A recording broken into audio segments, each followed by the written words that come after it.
up on the agenda is the superintendent report. Okay, briefly, I just wanted to talk just a little bit about the excitement that was in the district the past week with Heritage Days and all the alumni groups back. Really, it was the first time since, kind of post-COVID that we saw a pretty robust number of parties for the different classes that were honored. So there were like a dozen different gatherings going on, and I talked to several of the leaders about that and everything, and how successful they had big numbers of their parties and just a lot of excitement. The community breakfast on Saturday was as well attended as I've seen in my 7 years here, and it was just really exciting. We took people on tours of the Performing Arts Center, because obviously numerous people, especially if you don't live here, haven't seen that.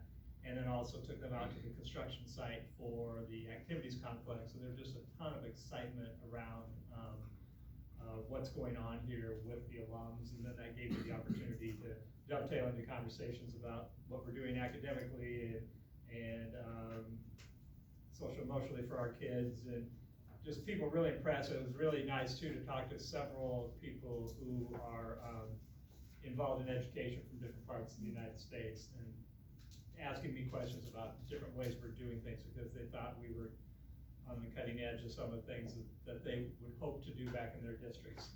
And it was a lot of fun to show them around the entire campus, because this obviously, for a lot of them, this campus never was a part of their lives. They graduated from the First Street building as high schoolers, or they graduated from the current middle school as high schoolers, but they were just blown away with how we've tied in the ability to have the wellness center here and what we've done with different projects for our kids. And obviously that opened the door for me to talk about how our kids have excelled in the arts and how they've excelled in athletics and academically. So it was a great opportunity to showcase the district to a group of alums who offered their support in many different ways. It's also a great weekend from the alumni perspective. Julia Andrews, this was her first rodeo for leading the activities throughout the weekend. She did an outstanding job, but also Kathy Stasko really stepped up, even though Kathy has been technically retired for about a month. Kathy came back and was side by side with Julia Thursday, Friday, Saturday, and even today they're still working on some things together. So Kathy really stepped up and did a nice job of helping out.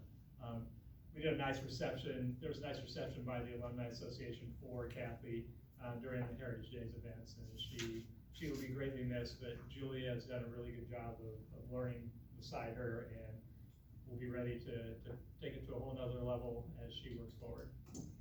As we look at tonight and moving forward, pretty much like what we talked about last month, obviously we're looking at a time of transition with a new superintendent coming on board this time next year, and also the school board election in November. So it'll be talk around the logistics of that, and then also every year the Iowa Association of School Boards asks school district to identify what they think would be the priorities they would like to see the Iowa Association of School Boards lobby for in the next legislative session. So there'll be a little bit of talk around that, and a little bit of discussion around new policies that are coming into play based on legislation from the past legislative session this past winter and spring. So that's pretty much sets the table for tonight.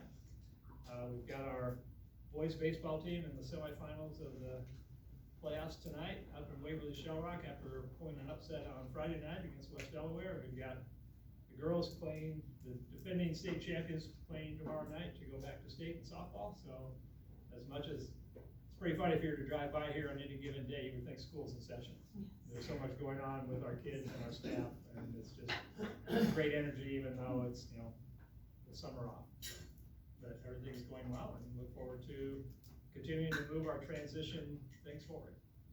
Thank you so much. My pleasure. Good job on the alumni weekend. It's now time for public comment. We have one person who would like to comment. We welcome the public to our meeting. Thank you so much for coming. And Greg Capen, you may speak, and you can walk up closer if you like. I just out of curiosity, how much time do I have? We have 3 just do the one that's number 3. Michael's the hitman, so. I'll set a timer when you start going. Perfect. All right, I can, as long as it takes about 3 minutes and 4 seconds. All right, hello, my name's Greg Bacon, I live at 302 6th Street Northeast. After last month's meeting, I left feeling a little baffled regarding the filling of the vacant board seat. A couple days later, I was able to get some clarification after speaking to a current board member.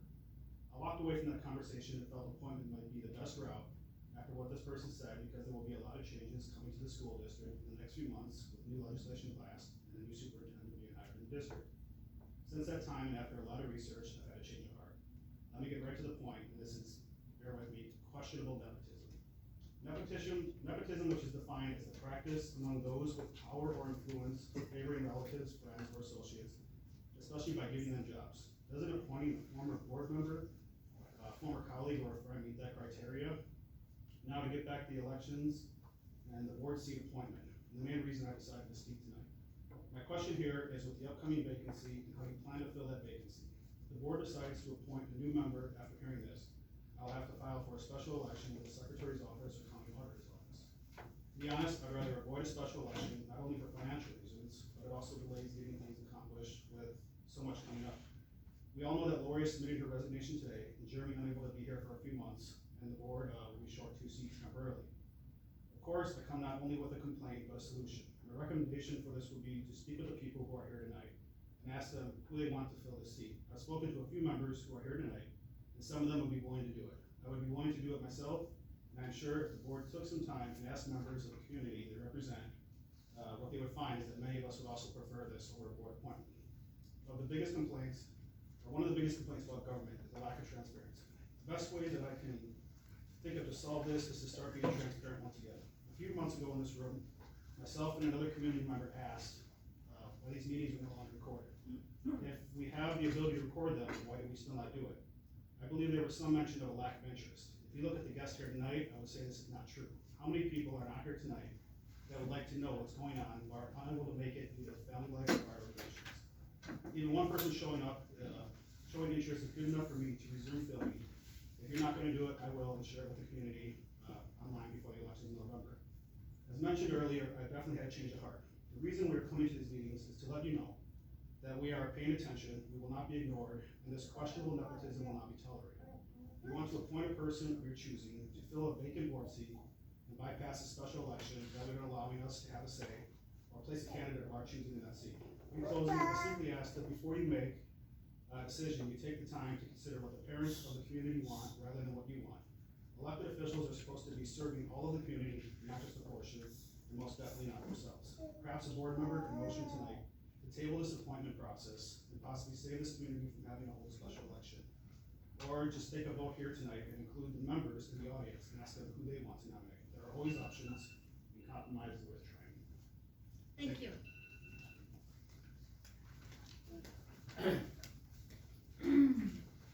Moving on to action and information items.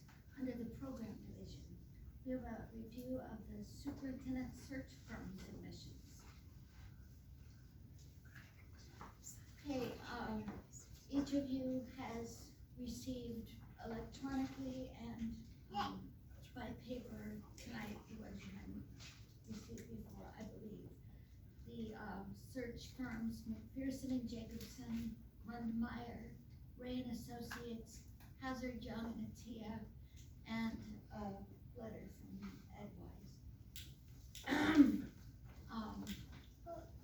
Looking through these, I've read through these and made notes, and I've talked to Jeremy, who recognizes some of these names, and has some ideas, and I'd like to know what you think so far, and how would you like to proceed with this?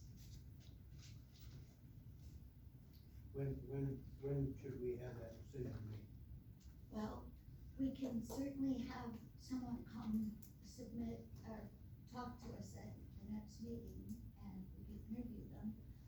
We could pick someone and have come to the next meeting. We could pick 2 people, whatever is your preference.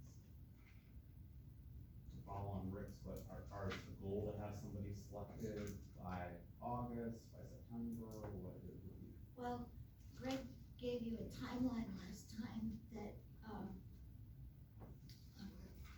I originally recommended that you narrow your field tonight, or you could invite all five. For the purposes of the audience, 7 search firms were invited to be a part of giving proposals for possibly leading our search. Those are 7 that the Iowa Association of School Boards has vetted and has seen used periodically in the district, and they're all ones that are familiar, or in the state, excuse me. They're all ones that are familiar to us. 5 of those 7 have submitted proposals to be a part of the search. And so now it's the boards can, kind of like I said, they could interview 1 through 5 of them. Typically, the process is interviewing them in an open session of the board. And then my recommendation was that you choose who you want to interview in July, you interview them in August, and by your September meeting, you have a contract secured with the group that you would like to lead the search. And obviously, 2 to the community members. We are talking to these search firms about how is the timeline of the process impacted by the fact that there's a board election in November. So they're cognizant, obviously, of doing this work always, if there's a board election for them to consider when determining how to lead the process. That likely would likely mean that the next board that is seated after the November elections is the board that chooses the new superintendent, as they would be the board that would be working with the new superintendent. In reading through all of them, and a lot of things were similar, but the one that stuck out to me the most was the hazard guarantee and associates. 1, the cost. 2, just reading through it, and I just circled some of the words: survey, customize. That one kind of stood out to me okay. as a highlight. Rick, do you have an opinion? I like that one too, because we had such good success with Ray and Associates previously. Mm-hmm. I'm thinking we ought to give them an opportunity to do it again. Okay. So if I was going to invite 2, I would invite Okay. the Hazard Guarantee Associates. Great. Lance? I feel the same way. I would like to invite at least 2 to have comparison. Those 2 are fine with me. I had a question on HY, both their costs. HY base cost was low, but it also said $1,100 a day for onsite. So I didn't understand completely, was that included or not? It implied to me that it wasn't. And then Ray Associates were on the other side, and they were including airfare and such.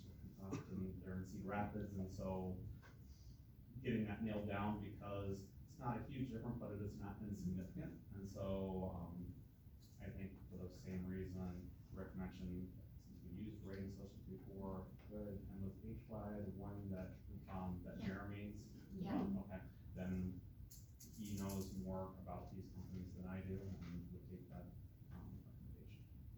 Phil? Based, I agree completely with that.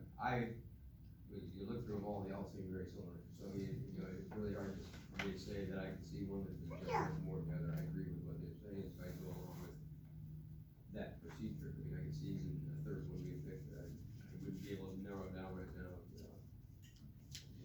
How would you feel about asking 2 to come to the next meeting and interview? That makes sense. What do you think? Does that make sense?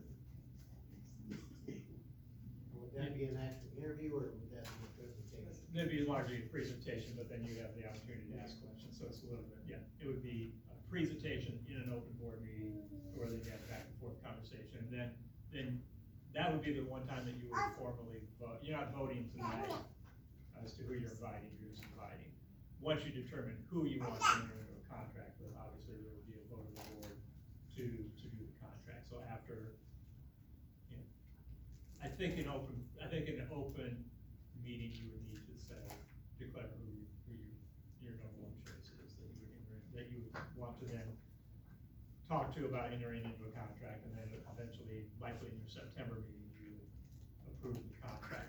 Just again, for the audience purposes and for the board, the different search firms have group of consultants across the nation.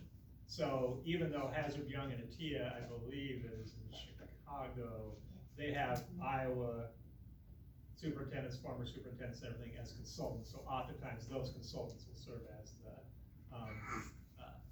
lead people. The leader for Ray and Associates now actually lives in Arizona, but the person who is their executive vice president was the woman who led a lot of the search for my selection. And at that time, they were using local people to lead the search. So when you think about things like airfare, you have to really nail down, are they bringing in people from far, far away, or is it literally people driving from Cedar Rapids? You know, we're not gonna put them over in a hotel if they're coming from Cedar Rapids. So those would be the types of things that would be clarified. They would identify most likely during their presentation who their lead consultants would be for the search, and likely it would be those lead consultants that would be here doing the presentation. Could I ask a question? Is the Not public? really. No, the public comment time is over. Oh, This I isn't- can't, so you can't ask a No. question, Darian? Oh, No. All right, thank you. Okay, so, would anyone like to make a motion? You don't really need. Okay. to. If you're in consensus that you would like those two, Okay, and if there's any I will consideration. contact those two. Would anyone like anything other than that to happen? So we would do them both on the same night? Yeah. I guess just right from your experience, are we limiting ourselves with two? Is it better to have three? Just again, what they present and who's there might be different from what we feel is on paper. The personal. I'm fine with two, but I'm just wondering if we leave that not liking either, or we have a short change, but we didn't really see anything in the third, or Jeremy has some things that I'm fine. I mean, yeah, I guess if you're asking my advice, would I consider bringing a third? Yeah.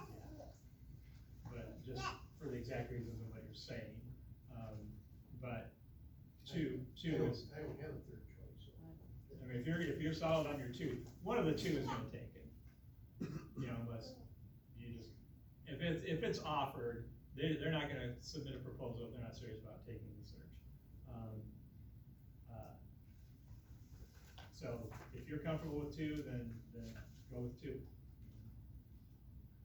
Okay, I'm fine with two. I couldn't pick one out of the other ones that we Yeah, let's board. stayed in. okay, Yeah. okay. If we are gonna do this, the next one, I would ask that maybe we start at 6 o'clock instead of 6:30. That's a great idea. Yeah, I was thinking the Does same that thing, work but for everyone? It's a little more time frame. Okay, great idea, Bill. Okay.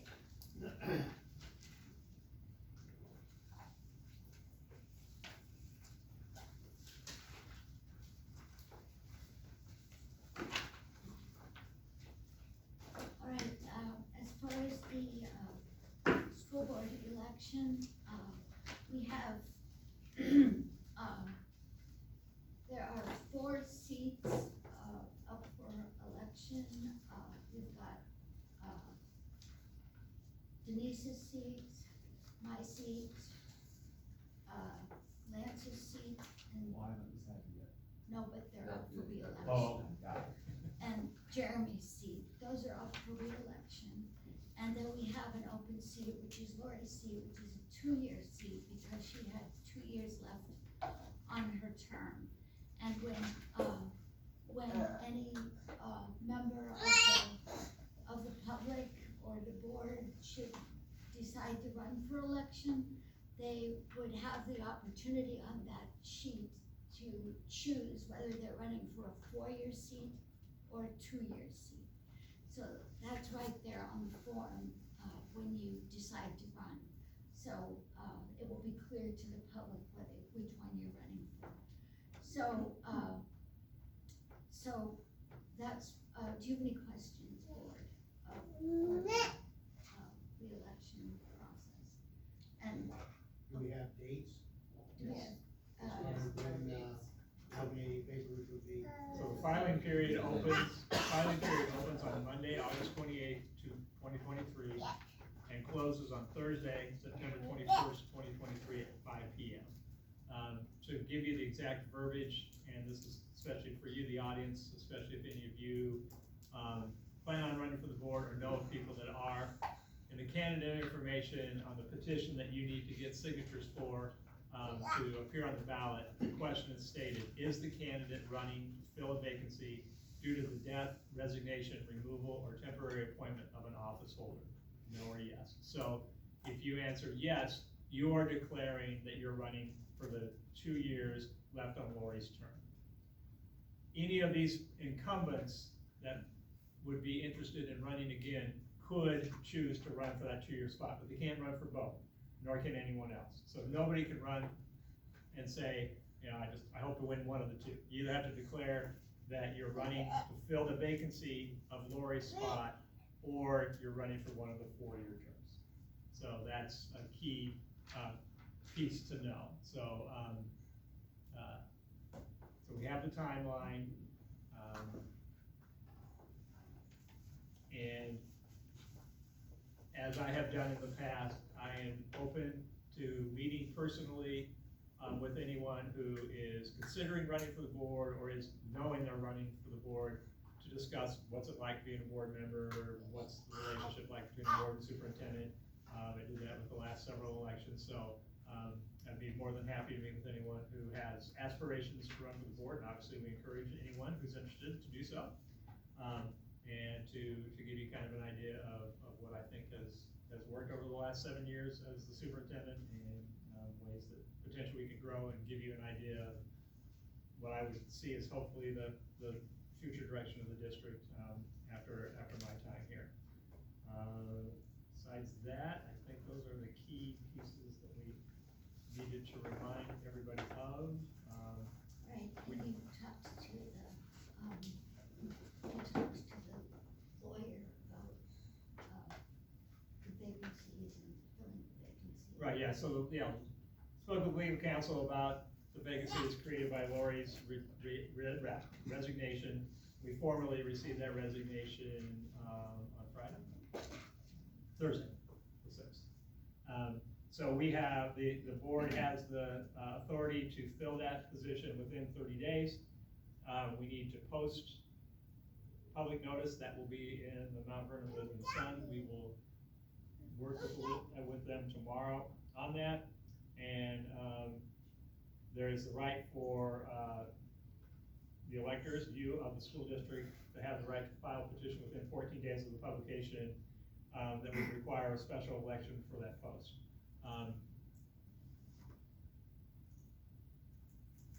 So I would think we probably will be in the Sun on the 20th. So then the 14 days to file a petition would be 27th, August 3rd.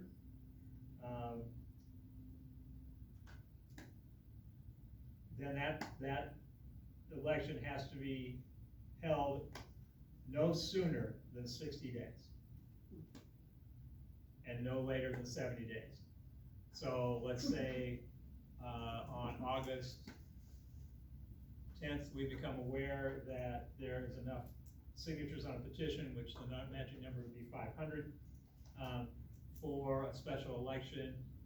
That special election would take place no earlier than October 3rd and no later than about October 10th, when you're going to turn around then and do an election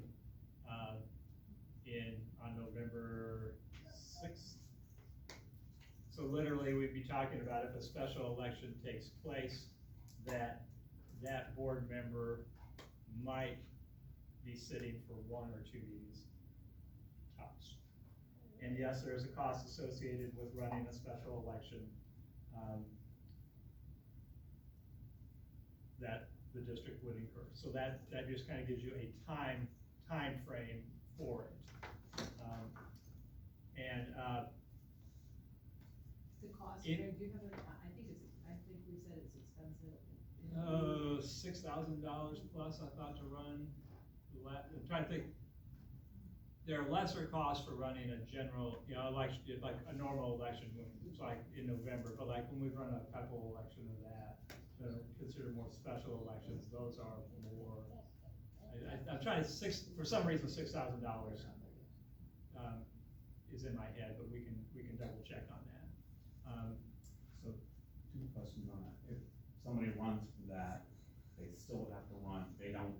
If they run it's and only for win, that they year. would have that seat until November 6th election.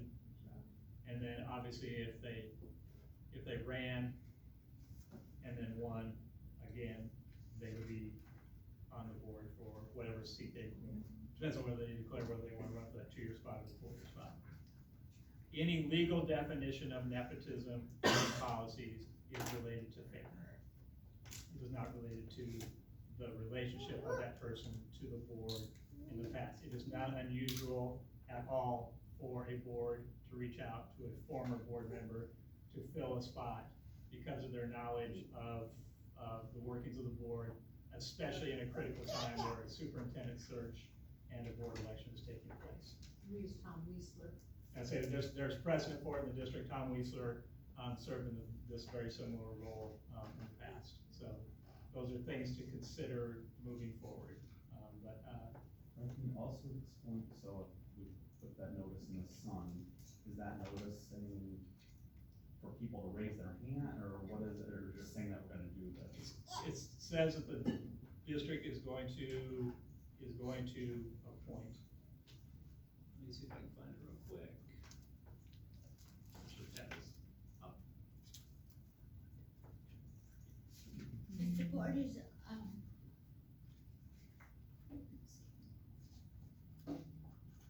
vacancy will be filled by the board appointment within 30 days of the vacancy.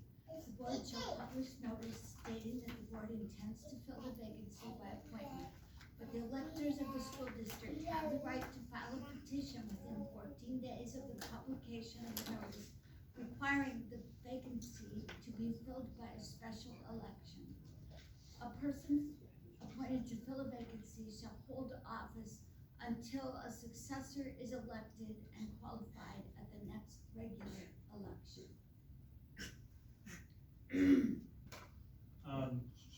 For some reason, my Google Docs today has been really strange. I'm not finding it. Do you have the verbiage? Okay, so Michael will read the verbiage that we received from our legal counsel that is required to post when an opening takes place. To fill a vacancy by appointment, the board must publish notice stating the board intends to fill the vacancy by appointment, but that the electors of the school district have the right to file a petition requiring that the vacancy be filled by a special election. Here is recommended language, pursuant to Iowa Code 279.6, the Mount Vernon Community School Board publishes this notice of intent to appoint a person to fill the vacancy on the board. Eligible electors of the school district have the right to file a petition requiring that this vacancy be filled by special election. Petitions must be received by the board secretary within 14 days after the publication of this notice. For details and signatory requirements, contact the board secretary. And the board secretary is Michael. And then I guess the final question that I have is, since last time people had ideas, but we have not discussed who formally would be this, but if we have different people, do we vote as a board as to who that would be, or how does It that does not have to be a process vote happen? of the board. It can just be a consensus agreement of the board. You can have, Nanette can reach out to each of you as individuals to discuss with you people that you think might be good. And public, members of the public, if you have an idea of someone that you think would be good, you could reach out to Nanette in the near future to share people you think that would be worthy of consideration. Should this been done for our next meeting, or before that? Ideally, absent a special election, the replacement would be seated for the August meeting, because obviously you're doing something very important. You're choosing a search firm for the superintendent search. So that would be logistically a good thing. That person then would also be on the board in September, when you would be potentially entering into a contract with, the search firm that you're choosing. Again, absent of, a special election would push that time. You know, let's think pragmatically here. Let's think the earliest, if we were able to get the notice in the Sun on this Thursday, the 13th, and let's say 500 petitions were able to be secured by the 20th, then that 60 to 70 day clock starts running on the 20th. Correct me if I step out of line here, Michael. So your July 20th to October 20th to September 20th is 60 days. September 30th would be your 70 days. So somewhere between September 20 and 30, you're running a special election, and you basically have the same outcome as what I talked about before. You would have somebody then seated for 2 board meetings, the October board meeting and the November board meeting. And it hasn't been determined yet whether we will seat the new board in November or December. So technically, the board election takes place on Tuesday, November 6th, and I'm sorry I'm getting into the weeds here. There must be a canvass of the vote completed, because we have several, so we have electors in Lynn, Johnson, and Cedar County. Jones County. So, we have people voting in three different counties. Therefore, there must be a canvass. That canvass isn't completed until, it's not official until Monday, November 13th, which is also what is scheduled to be the next regular board meeting after the election. So if we want to seat the new board in November, which might not be a bad thing because of the timing of the process for the superintendent search, we might have to move that November board meeting later in that week. So we might move it to, let's say, Wednesday the 15th. So then we would go through the process of seating the new board, electing a new president, a new vice president, and the new board takes over that night. What we have done the last couple of election cycles is pushed off the new board being seated until December, just because we've had to wait for the canvass to be completed. What would lead us to maybe do that in November instead is the timeline for the superintendent search, which can be clarified with the superintendent search firms that the board will talk to in August. So that's a long way of saying those are that's kind of how it will play out without a special election, with a special election, and seating of the board based on the completion of the canvass for the election. Any questions from the board? Thank you for that, very helpful. Excuse me, one of the rationales for the appointment of a former board member, especially one that has no interest in running for a position, is for the 3 or 4 meetings that they would be present for, they would have a background in the kinds of decisions that we'd be making in those 3 or 4 meetings. But because they don't have a desire to be here come January, that doesn't give anyone a leg up on the actual election process that's gonna occur in November. We did this probably 5, if not 6 times when I was mayor to fulfill city council seats.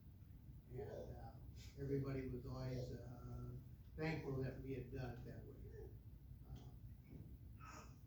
And in several cases, that person we appointed skipped that next election, but then several years later they ran, and it worked out very well because they really had an interest, plus they had background.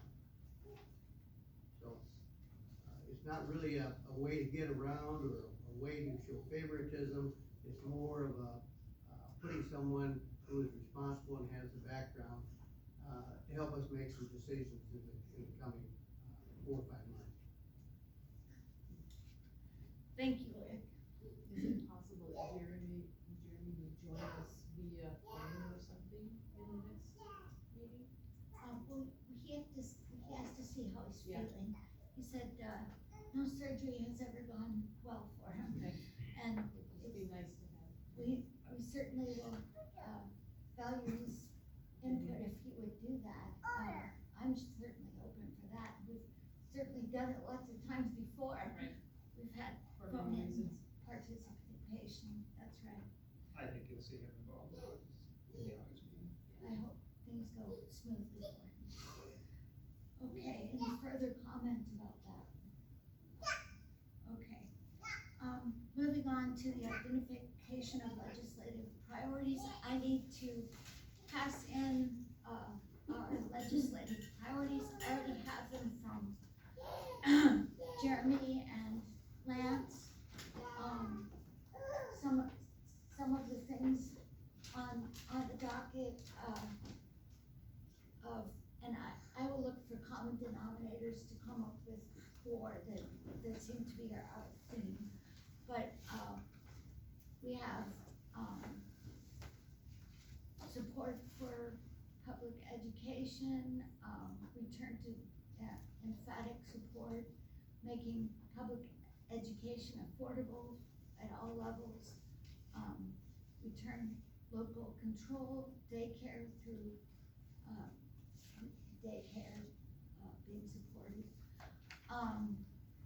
Teacher retention and attraction, school funding, short and long term, and student achievement, and school funding policies, including support for unfunded mandates,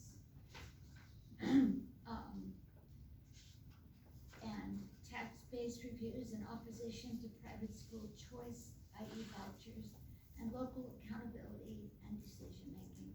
So I'll find, what common denominators we have, and the rest of you, if you want to pass yours in, then I will send them all. This just gives, then they look at all the school boards and see if they're on the right track for what the schools are wanting for, what they ask for, the legislature to focus on. So, any comments on that? Okay, thank you for getting those to me. All right, next on the docket, we have the Personnel Division, the approval of contracts. Here we have a series of coaching contracts within the first 3 within football. There's just kind of a flipping of the coaches there's been a flipping of coaches who were working as volunteers, and those are paid positions and everything. These are not new positions. These are just a restructuring of people who are moving from paid to volunteer, and others moving from volunteer to pay, or moving up from middle school to high school. So it's just filling out the staff. It's not additional people to that. The baseball coaching stipend that you see is for a former player who came back and came on just as a volunteer to start, but he ended up being used at a higher level than we expected. So we're going to give him a stipend for his work with our kids. Then Mandy Blue, the 4th grade teacher recommendation. So dominoes fell where we had a 4th grade position open. Mandy is familiar to us. She is a Mount Vernon parent, and also she's been an extremely valuable sub in the district at the elementary level. Does an excellent job with our kids. So Mandy is the recommendation for the open 4th grade position. As of today then, on July 10th, we are staffed up for teachers. Right now, we're only looking at 3 new teachers for next year. We have a new English language arts teacher at 8th grade middle school. We have a new middle school art teacher, and we have this new 4th grade teacher. We also have a long-term sub situation at the high school for language arts from the start of the year until after the Thanksgiving break. That person has already been chosen. So that's what is going on with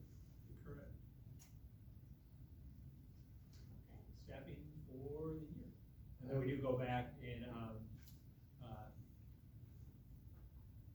August and look at where we stand with associate positions and who potentially, if anyone has resigned or anything, we do a preliminary associate meeting in the spring to determine how many associates and paraprofessionals we need per building. And then we kind of wait for the summer to see if anyone leaves or anything to determine then what we need for associate hiring, and we usually handle that in early August. Thank you. I would move approval of the contract. Is there any discussion? All those in favor say aye. Aye. Opposed say nay. And the motion passes. Moving on to the facility division. We have a progress update on the Mustang Activities Complex. Oh, the bummer part of the meeting. So we've been working closely with our contractor on the timeline for the activities complex project. And for the last 2 months, we have been on track to have the facility open for our first game on August 25th. We asked them, when would we know for sure that that was achievable and realistic? And they said that would be the first week of July. So we do weekly construction meetings. We had our weekly construction meeting last week on Wednesday. I asked them again, are we solid to say that we will be open for business with the activities complex on August 25th? And at that time on Wednesday, I was giving that as an affirmative. I planned on sending out a communication tomorrow to the community about that, but then on Friday, a handful of some of the subcontractors reached out to the general contractor saying that they thought the timeline was too aggressive for them to get some certain things done with regard to plumbing, electrical, and other mechanical engineering pieces with the 3 buildings. The 3 buildings are the ticket and merchandise building, the concessions building, and the restroom building. So likely, we'll know more by the end of the week, but likely now the finish date for the activities complex is going to be pushed out to either somewhere in the September 15th through September 29th window. We currently have home football games on August 25th, September 8th, September 15th, September 29th, and October 13th. September 15th is the Solon game. I'm a little bit reticent on that one just because a huge crowd and trying to acclimate ourselves to new surroundings and make sure everything works correctly would be a little bit daunting. September 29th is the homecoming game. That ideally might not be a bad date, especially because our opponent doesn't travel well. I expressed my deep disappointment and concern today, both in the construction meeting and then a follow-up conversation with the general contractor, because they had given us the same schedule for 2 months, and they were right on target. Ultimately, the subcontractors that expressed concern at the end of last week had been in every single meeting and have not expressed concern. So we're taking them to task a little bit. I've made it very clear from the beginning in this process with the general contractor and subcontractors. I don't want this done fast, I want it done well, and I want it done right. And we're not going to rush things and have it be, we're not gonna have a haphazard opening. They were throwing out the idea of, well, we could be done with the field and the track by August 25th, but not necessarily the bathrooms, the concession stand. So unless you guys are really psyched for porta potties and us selling concession stands out of the back of Rick's pickup, we likely are looking at a September rollout. I don't know, I have a better idea by Friday. It is my intention to send out a letter to the community by the end of this week regarding this.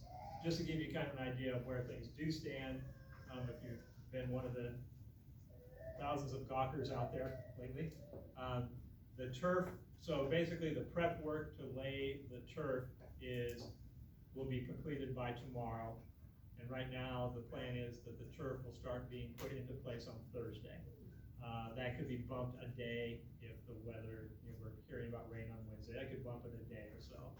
So the turf piece, the turf is already here, it's ready to go, and that's a big piece of the puzzle. The people who are laying the asphalt, foundation for the track have started working today.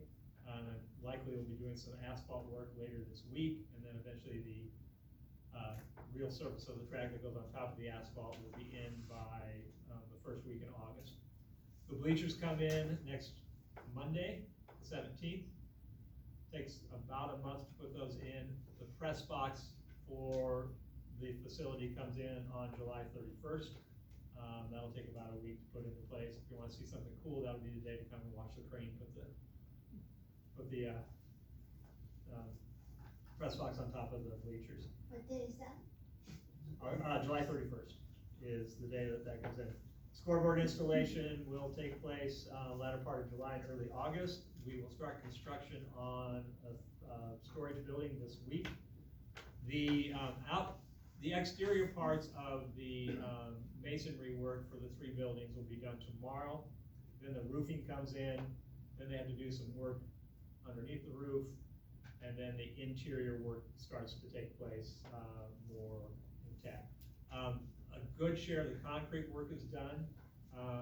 You can now walk, legally you shouldn't because of the construction zone, but you can walk from the far northwest corner of the facility now all the way, and it connects with the paths into Stonebrook and over to the LBC and to the rest of the campus.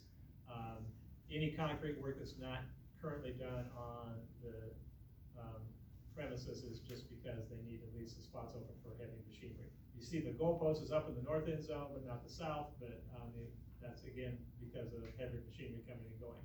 They started to do work on the extension to the parking lot. That work will take place here over the next several weeks. So that gives you kind of an idea of the big picture. So the big pieces, the track, the field, the bleachers, all those things, all those bigger pieces are still well on track to be done by mid-August. It's just now the pieces with that I described that had the subcontractors nervous. They met after the formal construction meeting today. They had a meeting with the general contractor to discuss timelines, and they're gonna have more discussions this week.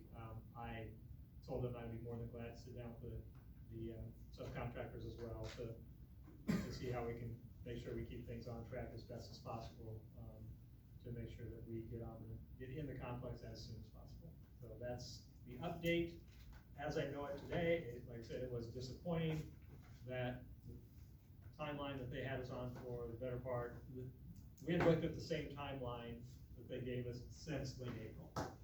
And How have we done, excuse me, with the fundraising we're supposed to do to balance, to match the paying? Have we reached our goals and stuff like that? we have more than reached our I mean, that's goals. what, I just have not heard anything, so I thought I'd ask. So we have, and there's one significant gift that's still pending out there that is 99% locked up.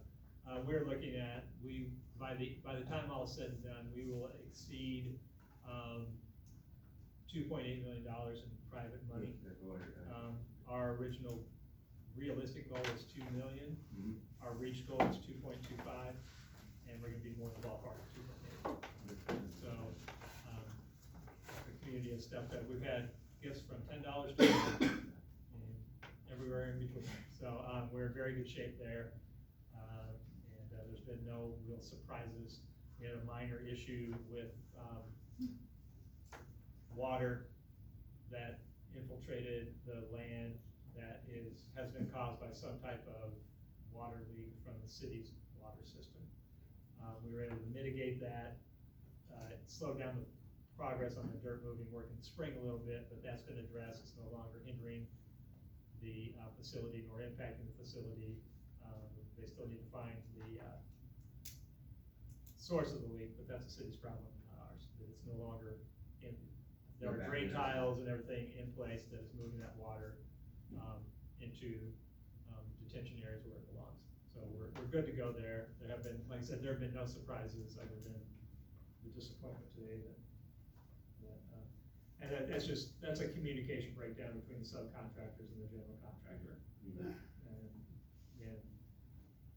I reminded them today that I said from the very beginning, don't tell me what I want to hear, tell me what I need to hear. I mean, don't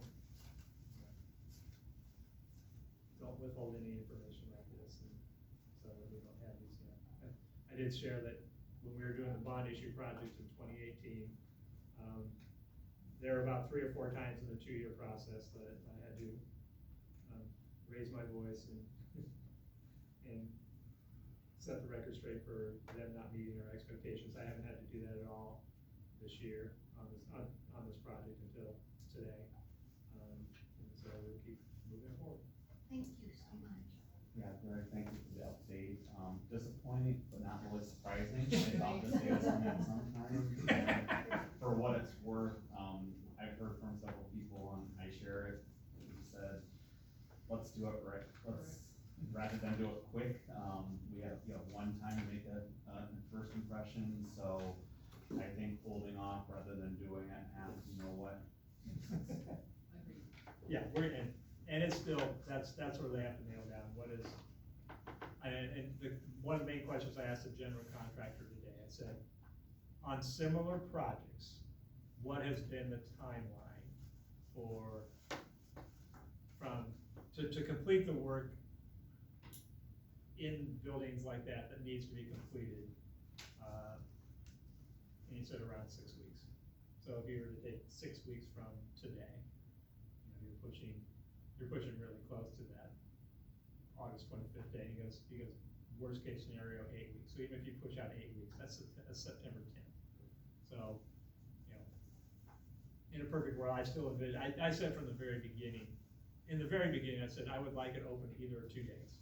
August 25th for homecoming, where we can make a big deal out of it, and I think, like I said, just a comparison of doing it on the night we play Solon versus the night we play Assumption, just because of crowd and whether or not we would overwhelm the system the very first time out.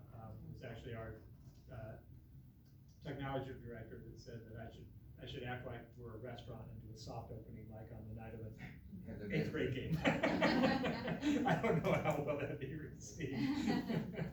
So. Then I just, one more point, I know that at one point I was chatting with Lance and the group, but is there anything in place for doing anything, naming the field or naming the facilities? Are we committed to somebody that's donated to putting name on? I mean, I think at Cornell with the small facilities or, I just was curious, and I didn't know who's even involved in making those choices, or if it's you, or, I was curious. There are a series of opportunities available for naming rights. There are about 20 plus opportunities, anywhere from naming the whole complex to the field, the track, the family restrooms, the concessions building, the high jump area, the long jump area, the different booths up in the press box. There are numerous naming opportunities from $10,000 to $1 million. I can tell you that the whole complex has a naming right tied to it. That's what The field has a naming right okay. tied to it. Tied to it, okay. And then numerous other things like the long jump area, the throwing venue, one of the family restrooms, the patio area has a donor name. So yes, there were donor levels tied to naming rights for different parks, and those will be rolled out. Some of them are public already. Lynch Ford Chevrolet made a $25,000 donation, and they have the naming rights to the patio. Okay. Richard Hansen and Hoax Insurance Agencies has the naming rights to the ticket booth at $50,000. The field and the entire complex right now are anonymous until we roll out the names. And so we're working with those donors right now. More than anything important, so it mainly is based on money, I mean, and not on, like, a Bellamy or any past Correct. persons, okay, I was curious. And In naming things after people, there are certain policies and board protocols that go with that. that's what I wanted. So yeah, so if someone wanted to name it after a former coach, if you wanted to, whether it's, Coach Bellamy for a football field, or it's Coach Ryan for the gym, and, Coach Thompson for a wrestling, we have a wrestling venue. There is policy around that we would need to follow for the naming after someone. But, it was key, we could not have done this project without the private money. No, absolutely, I understood that. And what's interesting though too is that the larger donors that have naming rights tied to them were pretty humble and really struggled with even having their name tied to these. But we think it's important that people know, that these are people that gave extremely generously for our kids. So that those anonymous donors will become known in the next month. So, former foundation director Taryn Kuntz and I are working on that. And Taryn's the one who came. Taryn has tons of experience in fundraising, and for that Ben Brandon, and they both know how to structure levels of giving to different parts of the facility. So they did a great job in outlining that, and then we went out and, like I said, to get almost $3 million in private money is incredible, because we wouldn't be building this thing without it. Yeah, no, I was just curious. Yep. It might be of interest to you, Bill, that I've been working on a naming rights for a section of the restrooms where, everything will be a little over.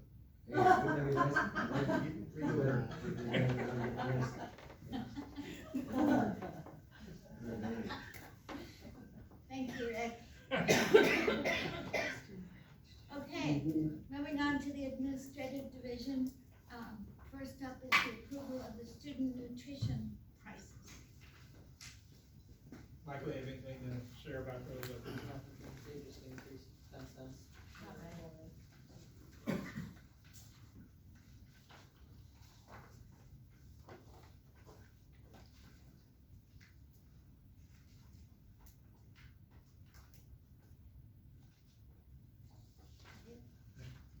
So do we need to? I moved to approve.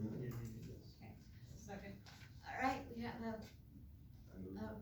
motion and a second to approve the increase of 10 cents to the nutrition price. Any discussion? All those in favor say aye. Opposed say nay, and the motion passes. Next is the approval of student fines, charges, and fees.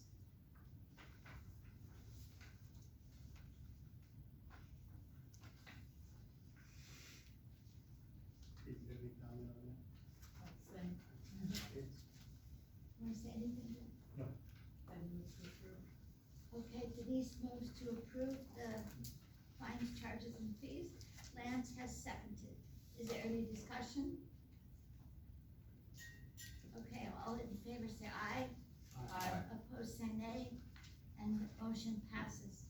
Next come the first reading of policies that have come up here.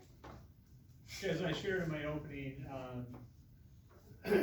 every quarter of the year, Iowa Association of School Boards comes out with policy recommendations that are tied to new laws that get passed or new protocols that they think districts should follow.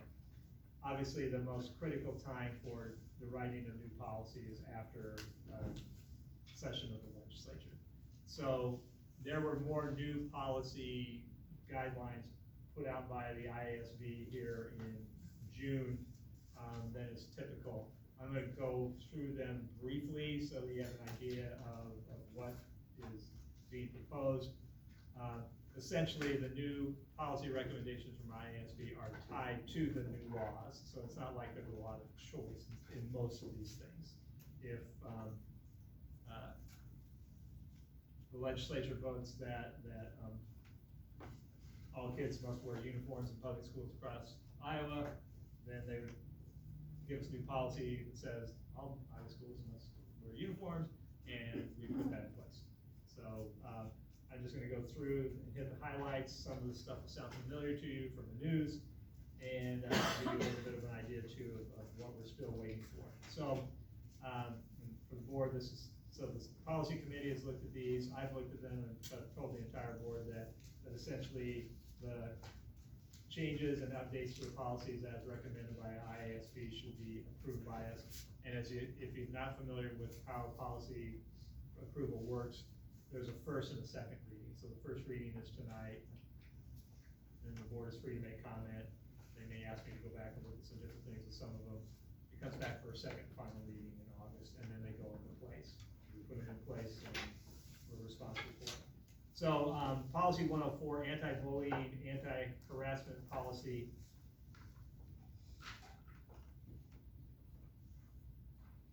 The change is pretty simple, and there was a reference in the old policy about comprehensive school improvement plans. A law was passed that no longer requires the district to complete the comprehensive school improvement plan process. Therefore, the change in the policy literally is taking away that reference to those plans.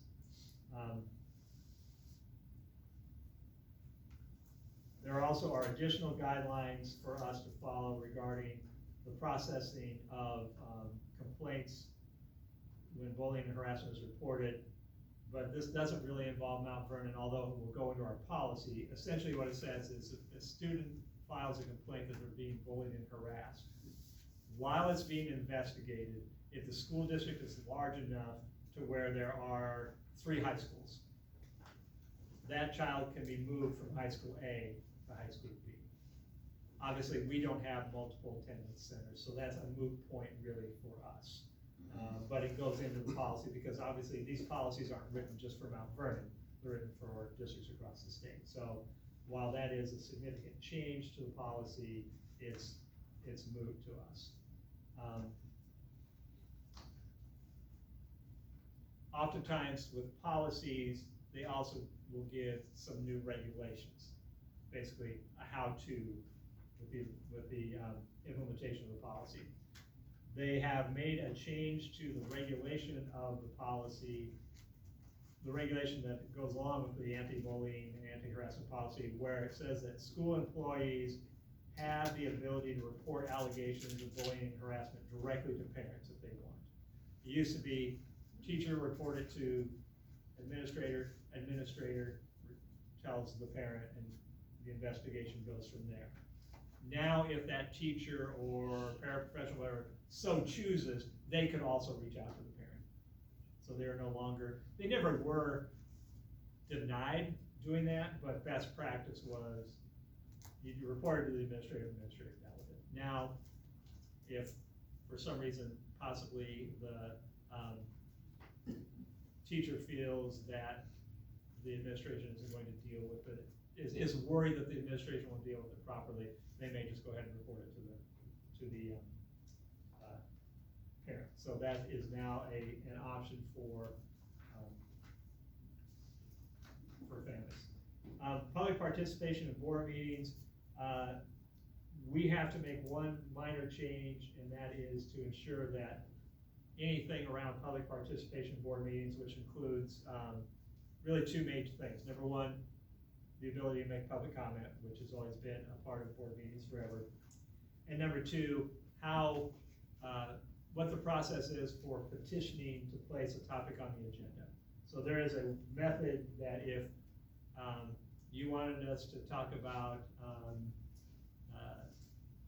purchasing only electric buses, and the board has no idea at all that they're going to talk about electric buses, you could petition, you could go through a petition process and gather signatures to basically force the board to talk about electric buses. So that process has been in the policy, and our policies do appear on our district website under the school board tab, but we are now required to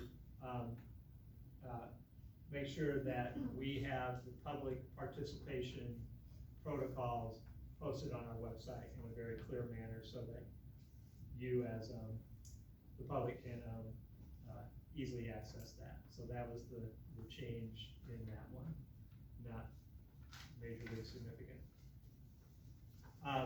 Child abuse reporting policy 402.2, The one major change that's been made to that is that all school employees 18 years or older are now considered to be mandatory reporters. Not all employees were considered to be mandatory reporters in the past. It was those who were the licensed employees, the teachers, the administrators, et cetera, et cetera.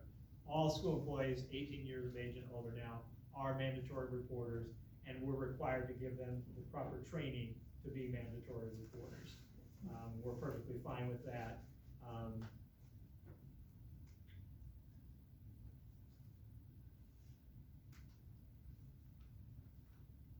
And then as tied to that, there's a new policy, 402.5, which is entitled Required Professional Development for Employees. And essentially what this one says is that we must every year inform our employees the trainings, the professional development that is required by the district and the Iowa code to which that pertains. So it's just kind of an extra step on. Every year we will have to notify the teachers by giving them a copy of the policy and telling them, you know, here are the things that you're required to do throughout the course of the year. Like, for example, we have to do training in how to handle issues of bloodborne pathogens. We have to do training on child abuse. We have to do training on what are called ACEs, adverse childhood experiences. So we have to more overtly tell our staff members, here is what you're required to do, and here's the law that says you have to do it. It's just an extra step in making clear to them what they have to do. That also ties to policy 408.1, that basically takes 402.5, and so 408.1 is licensed employee professional development, and it just says that for all professional development programs the district requires employees to take, the district will provide to the employee notice indicating the section of law or rules adopted by the State Board of Education or Board of Educational Examiners that the district determines requires the employee to participate in the professional development program.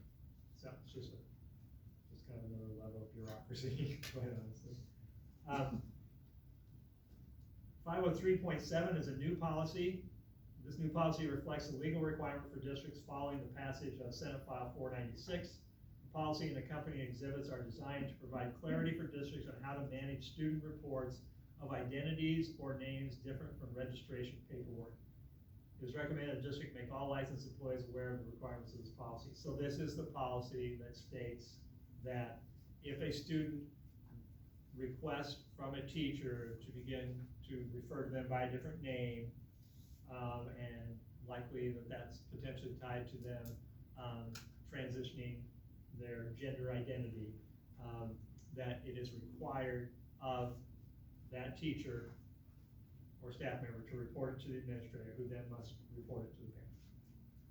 We can no longer, if a child were to come to a teacher and say, I want you to know that I am transitioning with my gender identity and I now want to be known as Steve instead of Stephanie, and I want you to keep that confidential, the teacher cannot do that. This is the new disclosure law that was passed that requires any changes to names to be reported to the parent by the school. Accompanying that are some forms that they gave us that formalizes it. It's basically a form letter that the school would send to the parent saying, your child has requested this. Testing program.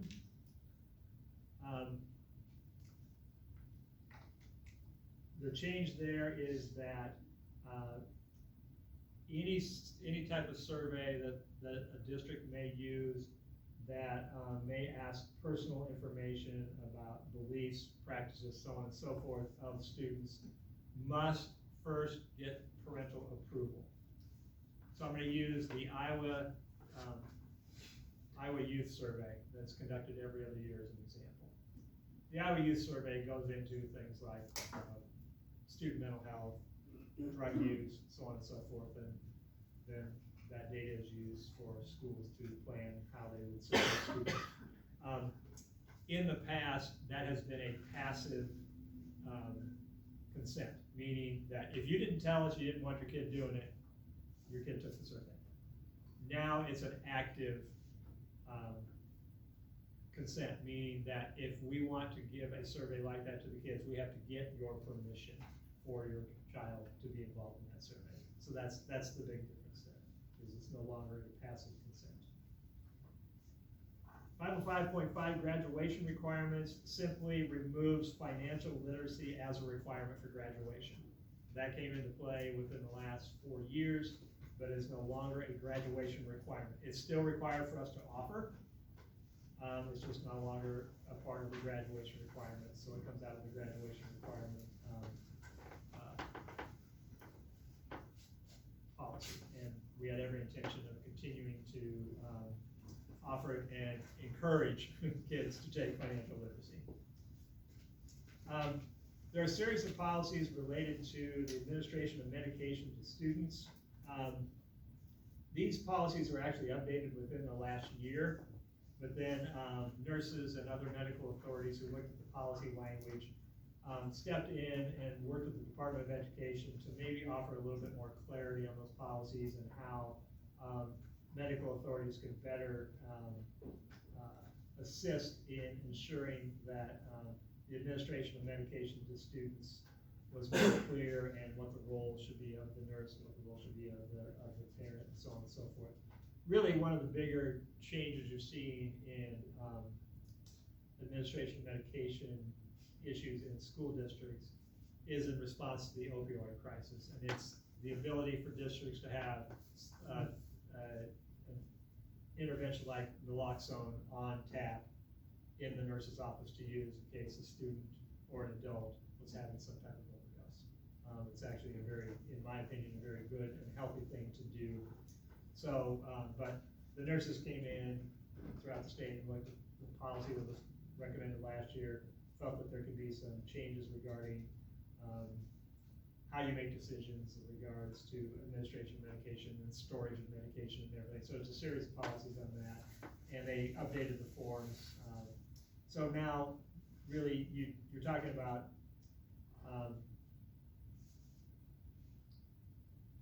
naloxone along with types of EpiPens to address issues of students having any types of reactions or any adult anaphylaxis, those kinds of things, and how we respond and what the policies look like for the administration of medication. So there's been updates to that I think are good, because it's nice that the medical community and the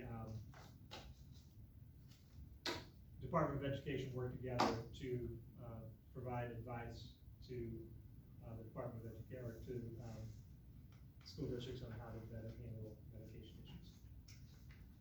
Policy 601.1 on the school calendar says that districts now have the flexibility to deliver up to 5 days or 30 hours of remote instruction each year.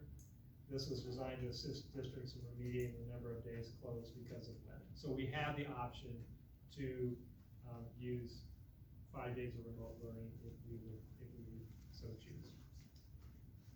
603.5, health education. Districts are no longer required to teach about acquired immune deficiency syndrome. So there used to be a line that said that all the things you're supposed to teach in health, including acquired immune deficiency syndrome. That part of the sentence has been taken out. So it's no longer a requirement to do that. Districts may choose whether or not to continue to include that information, but it's no longer legally required. Instructional materials selection.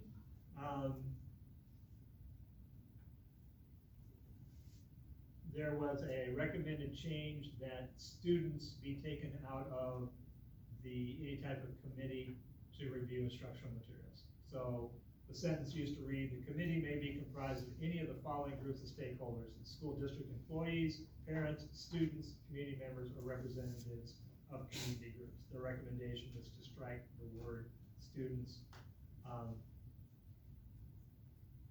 from that policy. That is not legally required, it is a recommendation.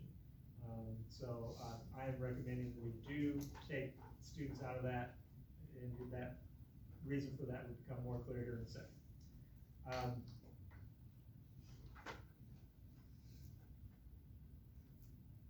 Sorry, there's lots of information here, and I've gone through this 100 times. But, Then there is a regulation tied to that policy, which is what you would be familiar with the compliance to Senate File 496 with regard to gender identity, sexual orientation, and age-appropriate materials. So change the language of this law, prohibits the provision of instruction or curriculum related to gender identity or sexual orientation to students in grades kindergarten through 6. So this is the policy. Basically, they added this line. It says, under selection of instructional materials, it gets to the issue of profanity and sex. Material complies with all applicable laws and is subjected to a test of literary merit, etc., etc.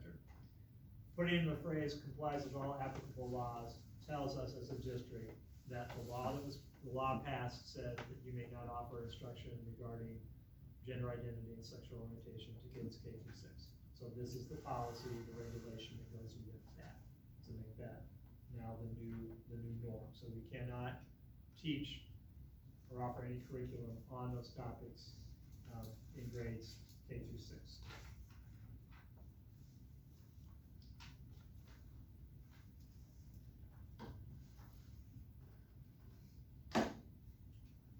.605.2 is entitled Instructional and Library Materials Inspection and Display.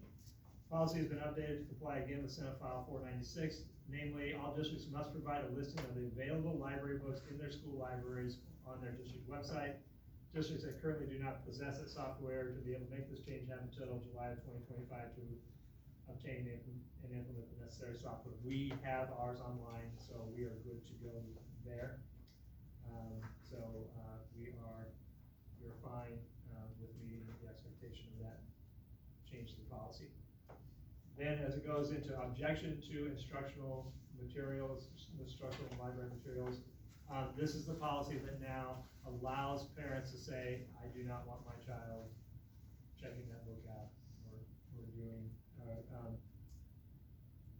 having access to certain instructional materials. Honestly, it's always been practice. So if an English class is reading Beloved at the high school and a parent objected to that and did not want their child reading that novel, they were given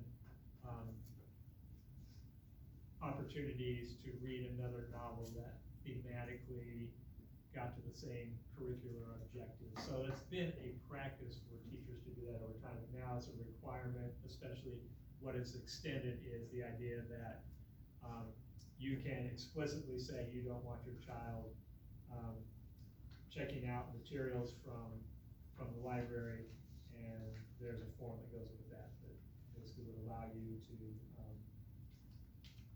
identify specifically the materials you want your child to have. Along with that is the reconsideration of instructional and library materials regulation. This one is in law that students are prohibited from being on that committee. So I think to be consistent, I think we just take students out of the mix with being on those committees, because prior, the policy recommendation for reconsideration committee included having 2 high school students selected annually by the high school principal. That is now forbidden by law, so that will be, that will no longer be a practice in the district, or in any district.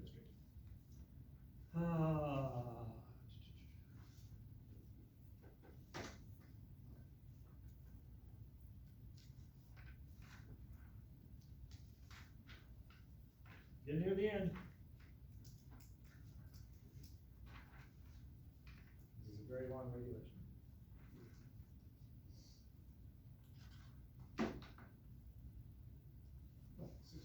605.7 is 605.5 maybe, no, I just did 605.5. maybe 607.2, or else we don't have it on our list. It's a regulation, I'm sorry. Regulations technically don't have to be approved by the board. They're given to you for, so 605.7, use of information resources regulation. Passage of Senate File 391, districts now may have hire librarians to staff libraries. So they don't have to be school certified librarians. They could be a regular librarian that moves from being a public school, or excuse me, a public librarian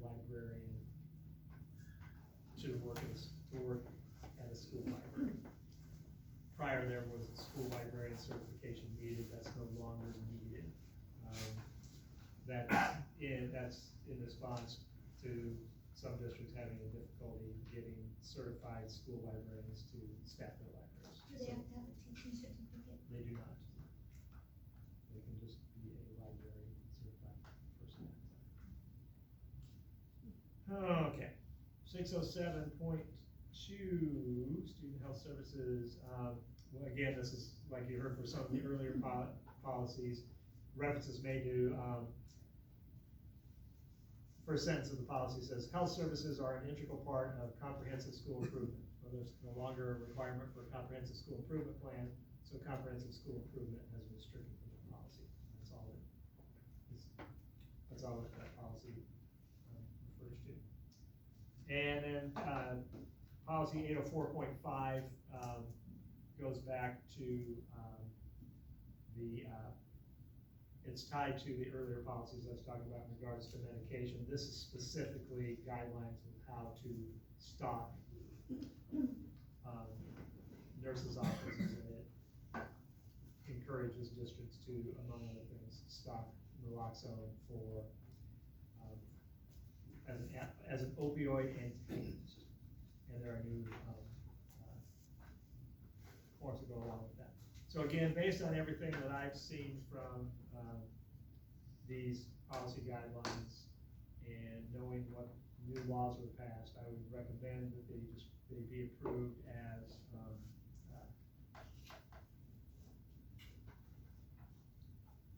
recommended by the IASB, and I gave you what clean versions of those policies would look like. I noticed a slight error I made on policy 213 today. I need to go back and add a sentence, but that doesn't preclude you from approving the first reading of it tonight, knowing that that change will be made. So. Thank you for all your work. Oh, okay, so I'm sorry, again, we are expecting more policies to come out related to the legislative session. There are some things around new disciplinary guidelines that were passed by the legislature that has not appeared in policy language yet. And there's still lack of clarity around the review, how districts are to review and consider whether books are sexually explicit or not. We have been awaiting guidance from the Department of Education on how to go through that process. Such guidance hasn't come forth yet. About a month and a half ago, when this was being reported on by different news outlets, the Department of Education said that they weren't going to put out any guidelines, and that it should just be obvious to districts what they need to do. Districts have continued to push back on that. I have been involved in several meetings and webinars with legislative experts, legal counsel, fellow superintendents, and there was an article then on Sunday in the Des Moines Register about this very topic, and we are now told that such guidance is forthcoming, and that it's been recommended that we not take any action until that guidance is given to us. Some districts have already started processes. I don't want to start a process that we might have to start over and waste my people's time if all of a sudden we are doing things that are counter to the guidelines that eventually come out. I think it's incumbent upon the Department of Education to give us guidelines if they're going to pass policies like this, so we will be patient. Obviously, the concern that causes is that we may get into the school year and have to be doing this work as the school year goes on. While the policy technically went into effect on July 1st, there are no ramifications or consequences to a school district until after January 1st. So there's they're given a little bit of grace time to figure it all out. And obviously there's already a policy in place for reconsideration materials that people could request at any time.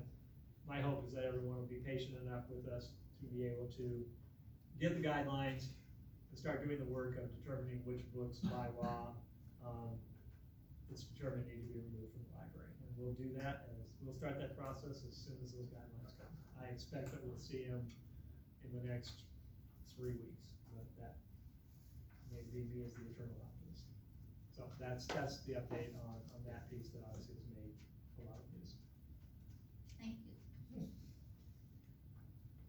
Would anyone like to, move that we approve the first reading of these policies? Bill has been moved, is there a second? Second. Is there any discussion? All those in favor say aye. Aye.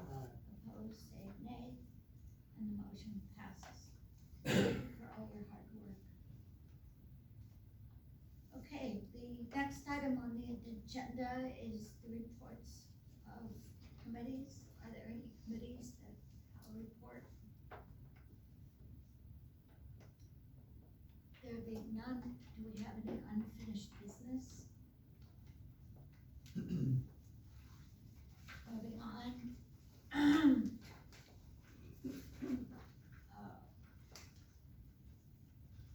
To the consent agenda. Rick, is there anything you'd like to pull out of the consent agenda? You know, everything is as it should be, and I would move the approve. Is there a second? Bill has seconded. Is there any discussion on the consent agenda? See, we need a new custodian. Yes, and we pretty much already have this here. No, there being no further discussion, all those in favor of approving the consent agenda say aye.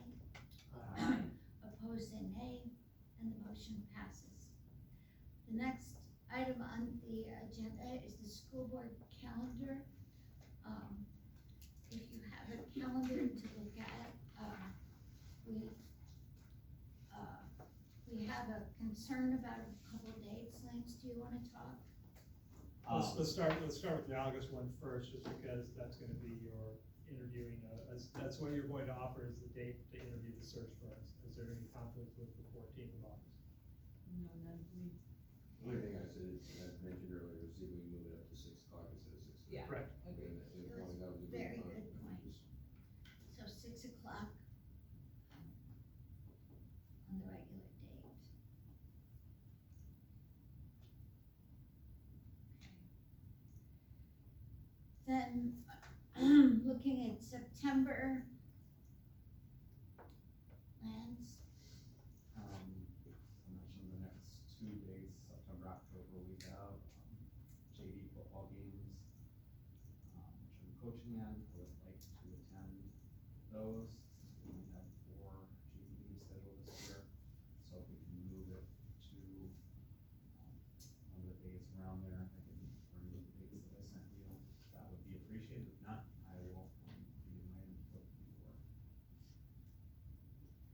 okay, any discussion about that? I'd like to hear, so I wouldn't mind moving it, if it's all right, September 13th or something like that, I don't know how the conflicts are for other events and stuff too. Did you find any conflicts? I mean, I haven't been able to go and look through potential conflicts with schedules. I mean, Lance had out football games and also, volleyball matches that appear on the 5th, the 12th, and the 14th. That's why I thought Wednesday might be the best pick, because it's very, our off day.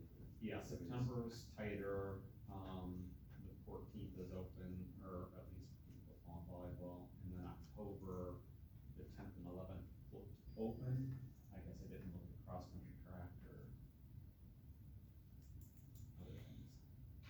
I mean, ideally, we would stay in the same week of the meeting, just because if you start moving them earlier or later, you're causing certain, either we have to rush to do the meeting in 3 weeks from August to September, or we have to wait 5 weeks. So, yeah, ideally, why don't we do it this way? If everyone could look at their calendars for both the September and October meeting and identify good and bad dates, the weeks of September 11th and the week of October 9th. Then, once we have that, if it looks like there's no dates during that week, then we look to put it in a different week. So if you would start by giving to the net, dates that may or may not work for you in those 2 weeks, we'll work from there. If you could email me those, then I'll have them in writing, and then I won't have as hard a time keeping track of what you want. Okay, we'll do that. Is there any further business to come before the meeting? Rick has moved that we adjourn, is there a second? Lance has